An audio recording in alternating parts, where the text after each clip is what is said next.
हुआ ये है कि इंडिया जो है वो $3 बिलियन के वेपनाइज्ड ड्रोन्स खरीद रहा है और इसके लिए प्रोसेस बड़ा स्पीड अप हो गया है, जिसमें ड्रोन्स डील कही जा रही है। फिर इसके अलावा इसमें ये भी खबरें आ रही हैं कि जो माइक्रोन जो है वो स्पेंड कर रहा है कोई $1 बिलियन की एक चिप प्लांट के हवाले से, वो एक डील नजर आ रही है इंडिया को कि वो वहां से बड़ा सा खरीदें। जाहिर है कि एक डिफेंस डील उनकी हो रही है। When you buy some technology, उसका कुछ हिस्सा टेक्नोलॉजी का आपने उनको आगे देना होता है साथ उस प्रोडक्ट के, क्योंकि उस प्रोडक्ट की मेंटेनेंस होनी है उस प्रोडक्ट को वहां चलाने के लिए।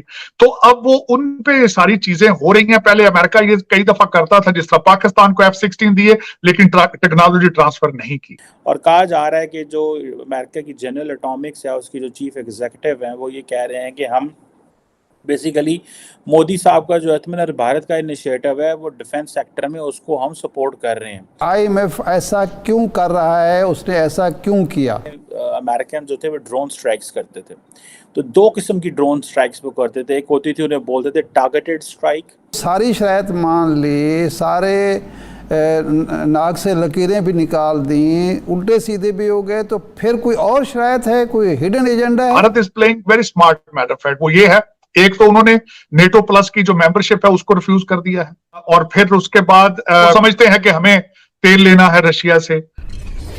नमस्ते दोस्तों, जय हिंद। हिंदुस्तान स्पेशल में आपका स्वागत है। दोस्तों, अमेरिका और भारत के बीच एक बड़े रक्षा सौदे पर मुहर लगना तय है। प्राइम मिनिस्टर मोदी के अमेरिका दौरे से पहले अमेरिका के प्रीडेटर ड्रोन के भारत आने का रास्ता करीब करीब साफ हो गया है।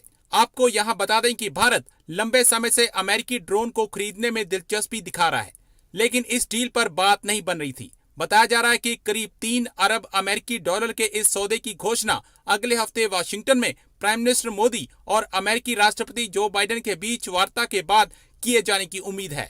भारत के पास अगर प्रीडेटर ड्रोन आ जाता है तो उसकी ताकत कई गुना बढ़ जाएगी। अमेरिकी रक्षा मंत्री लॉयड ऑस्टिन के राजनाथ सिंह के साथ लंबी वार्ता के करीब 2 हफ्तों के बाद इस डील को मंजूरी दी गई है। सूत्रों ने बताया है कि प्राइम मिनिस्टर मोदी की वाशिंगटन यात्रा के दौरान GE-414 लड़ाकू विमान इंजन के निर्माण के लिए समझौता होने की उम्मीद है। गौरतलब है कि भारत अपने विदेश विकसित लड़ाकू विमानों को और शक्ति देने पर गंभीरता से काम कर रहा है। इस वक्त एक बड़ी खबर जो इस वक्त मीडिया पर वायरल हो रही है, बहुत उसके पर डिबेट की जा रही है, बातें की जा रही है। हम ये देख रहे हैं कि हमारे हमसाया मुल्क के प्राइम मिनिस्टर, भारत के प्राइम मिनिस्टर जो कि उनका विजिट है अब अमेरिका का, उससे पहले दोनों कंट्रीज के बीच जो इंटरेक्शंस हो रहे हैं, जो विजिट्स हो रहे हैं, वो तो अपनी जगह पर, लेकिन इसके साथ साथ बहुत बड़ी बड़ी डील सामने आ रही हैं, जिसमें ड्रोन्स डील कही जा रही है। फिर इसके अलावा इसमें ये भी खबरें आ रही हैं कि जो माइक्रोन जो है वो स्पेंड कर रहा है कोई $1 बिलियन की एक चिप प्लांट के हवाले से, वो एक डील नजर आ रही है। फिर इसके अलावा असलहे की और बड़ी डील्स नजर आ रही है। तो साजिद साहब, एक ऐसा विजिट, क्या इससे पहले तो ये सोचा नहीं जा सकता था कि एक कंट्री के साथ एक विजिट से पहले इतने बहुत सारे कोई कंट्री जो है मुआहिदे कर सकता है? आप इसको कैसे देख रहे हैं? देखिए, मैं आपको एक्सप्लेन करने की कोशिश करता हूं कि इस वक्त दोनों ममालिक के अंदर क्या हो रहा है, जियोपॉलिटिकल क्या हो रहा है इस वक्त पूरी एक खासकर उस रीजन में भारत के हवाले से मैं थोड़ी सी बताने की कोशिश करता हूं। मैं एक तो ये बताऊंगा कि मोदी साहब जब से प्राइम मिनिस्टर बने तकरीबन हर साल आते रहे हैं, लेकिन उनका ये पहला स्टेट विजिट है। और उनके इस विजिट से पहले जो, जिस तरह आपने खुद फरमाया है, लॉयड ऑस्टिन गए हैं, जो हमारे डिफेंस सेक्रेटरी हैं, वो गए भारत के दौरे पे, जैक सॉलिवन वो गए। और इस वक्त सबसे बड़ी जो अट्रैक्शन है अमेरिका के लिए वो क्या है, इस रेसिप्रोकल बेसिस पे जो चीजें चल रही। अमेरिका की जरूरत इस वक्त सिर्फ अमेरिका की जरूरत ये है कि एक चाइना को उसको कन्फ्रंट करना, और दूसरा भारत को रशिया से दूर करना। ये 2 ऑब्जेक्टिव है सारे इस वक्त जो अमेरिकन ऑब्जेक्टिव है। अब उसमें भारत के लिए उसमें क्या है, भारत के लिए उसमें ये है कि पहले सबसे ज्यादा असला जो है भारत रशिया से लेता रहा है। अब वो क्वालिटी ऑफ रशियन जो आर्मामेंट्स है वो अमेरिकन टक्कर की नहीं है।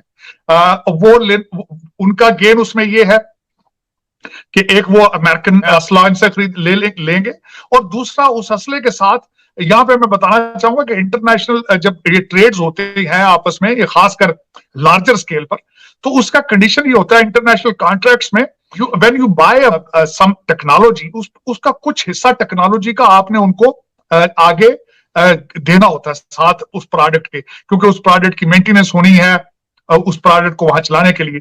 तो अब वो उन पे सारी चीजें हो रही हैं। पहले अमेरिका ये कई दफा करता था, जिस तरह पाकिस्तान को F-16 दिए लेकिन टेक्नोलॉजी ट्रांसफर नहीं की।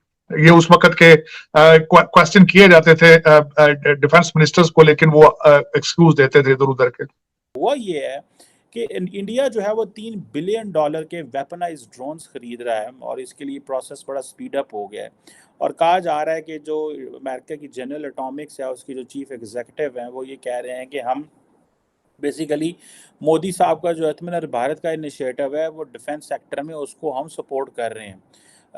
और उन्होंने कहा जी कि हम ये 31 मेरा ख्याल है MQ-9B प्रीडेटर ड्रोन्स जो हैं वो ख़रीदे जा रहे हैं। मोदी साहब की जो सरकार है वो ख़रीद रही है और ये ड्रोन सारी बात है इसकी स्पेसिफिकेशन के ऊपर भी बात करते हैं, लेकिन ऑब्वियसली ये पाकिस्तान के लिए एक बहुत बड़ा जिसे आप कह लें कि चैलेंज है।